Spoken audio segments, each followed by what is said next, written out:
Hi there, so I wanted to give a few tips for the 4x4x48 challenge, which I'm going to be doing along with some of Team Love the Rain next Friday. So one of my team members decided to enter this last week, and I thought we'd join her and put together a few ideas of how we can prepare and best recover from this huge challenge. So I'm going to let you know what I'm going to be doing. Okay, so first of all, I have never done this distance of running before. So what I've done is I've read some online experiences, done a little bit of research on people who have done this before, and also drawn on my own experience of endurance events. So the closest I've probably ever come to an event like this is the Dragon Duathlon, which I did in 2019, where we biked and ran from North Wales down to South Wales over the course of the day. It probably took around 14 hours, something like that. But this event involves a lot more running than I've ever done before in one go. And it's combined with a little bit of sleep deprivation as well. So how I will prepare is going to be a little bit different from how I prepared for that other endurance event and any others that I've done in the past. So firstly, I'm going to talk about clothing. I'll be making sure that I've got all my kit ready and that I have changes of clothes throughout the weekend. Multiple pairs of socks are going to be used over the 48 hours, and I'll also probably have to wash my kit during the challenge to make sure that I have got clean stuff to put on, especially sports bras I think are going to be quite important. This is going to help psychologically, and also it's going to help with preventing chafing, because if we're wearing different clothing, then it's not going to rub in the same places.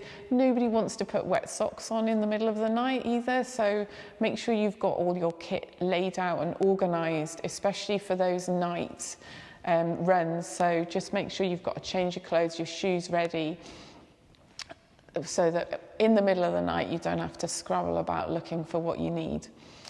And speaking of chafing and rubbing, making sure you're showering fairly regularly is also going to help with getting rid of that dirt, grime and sweat off your body, which does actually cause that soreness and rubbing. When we've got salt on us, then that can make us get chafing or sore.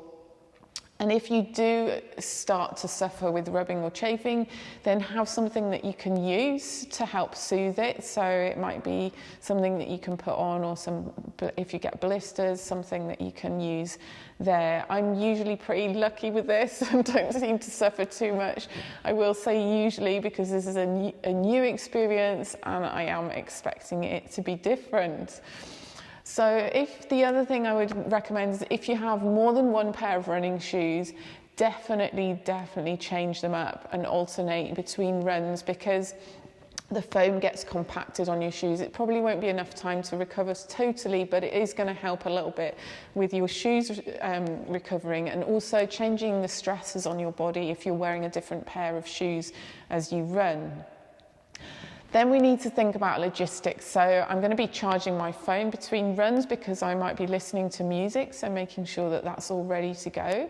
And also I've set an alarm for each run on my phone with enough time to get organised and prepared before each run. So I've set those up all even for the day runs, so that I just don't have to think about it during the weekend.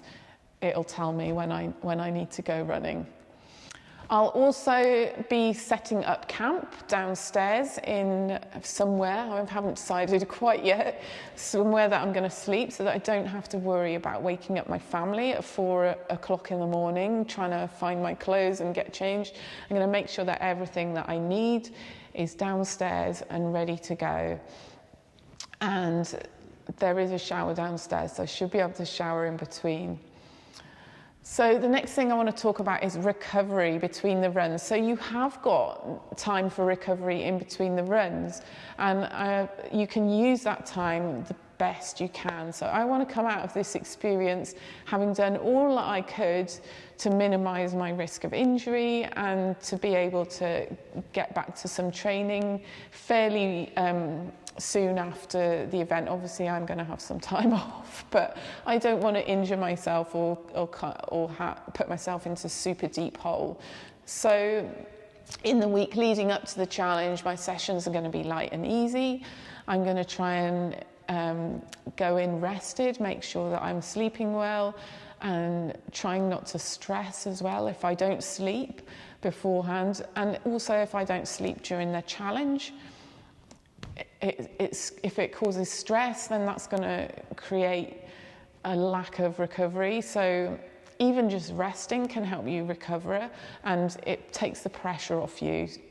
So don't stress if you don't sleep. If you do, you do. If you don't, you don't. But I'll do what I can to try and get a little bit of sleep. During the day, I haven't got any commitments for that weekend. We're obviously in lockdown in the UK, so nothing much is going on anyway.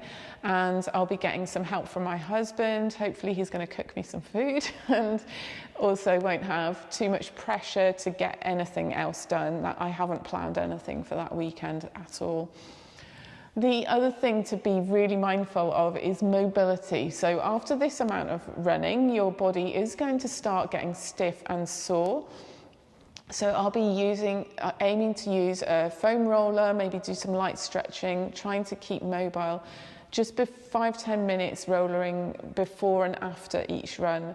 I say I'm aiming for this. We'll see what happens. That's my sort of gold standard, what I want to try and do. And during the day, I'm going to try and stay a little bit mobile. It may be better to do a little moving around, a little light walking, maybe a bit of yoga, or just releasing any tight areas, rather than collapsing in a chair or on the sofa for the whole 3 hours in between runs. So for nutrition, what I normally would do before an endurance event is I would start taking fibre out of my diet a few days before the event. And this helps with GI issues, it helps to prevent that. I may just take it down to just one day or a couple of days before this time, as we have got breaks between the runs, so it's not like we're going to be running continuously. There'll be different stresses on the body, but we do want to minimise fibrous foods that could cause stomach upset. So for dinner, I'll probably be having something like some white rice and either fish, eggs or chicken, something that's really easy to digest that contains carbohydrate and protein. And for lunch, I'm going to be going for a similar option as well. I usually go shopping on a Friday afternoon, which is when Friday morning, so that's when it's going to start, and I can get everything that I need then. So I'm going to prepare beforehand so I know what I'm eating, and get that on Friday. After the night runs, I will be having a scoop of protein powder to start replacing the protein and carbs, even at the beginning of the runs, because we can just keep things topped up. If you start leaving it until, I don't feel hungry, then you're going to get into a deficit. So we start from refueling right from the beginning, and before the night runs I'll probably have a small snack, like something like half a banana, quarter of a banana, and some peanut butter, with the same goal. We're just trying to keep the energy levels up over the course of the 48 hours, making sure that we don't get into this too much of a low energy availability. During the day, I'm going to stick to my usual meal times, but have something that is easy to digest, and then probably top up again before runs if I need to, and start replacing protein afterwards, because this is all going to help with recovery. Hydration is the next thing that we need to think about. So even though it's not warm in the UK at the moment, it could be, we never know here, we're going to still need to stay hydrated. So I'll have some Scratch Labs hydration mix made up, and probably also make up my own drink with some salt and a little bit of tiny bit of salt and some maple syrup in. I'll keep that in a bottle and make sure that I've got that with me, and keep sipping from this during the day, and the protein shake that I take is also going to help with hydration too. So this is how I'm going to approach the challenge. If you do have any questions, or if you want to follow the team, you can also join my Mighty Networks page. I'm hoping to post some updates on there, and possibly on Instagram. I'll be aiming to post up there throughout the challenge, hopefully.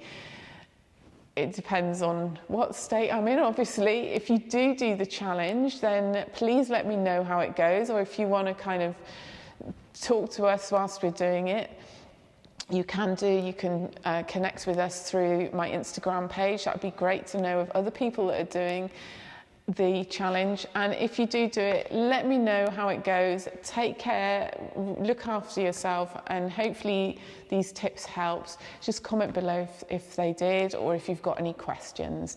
Have a great day and good luck.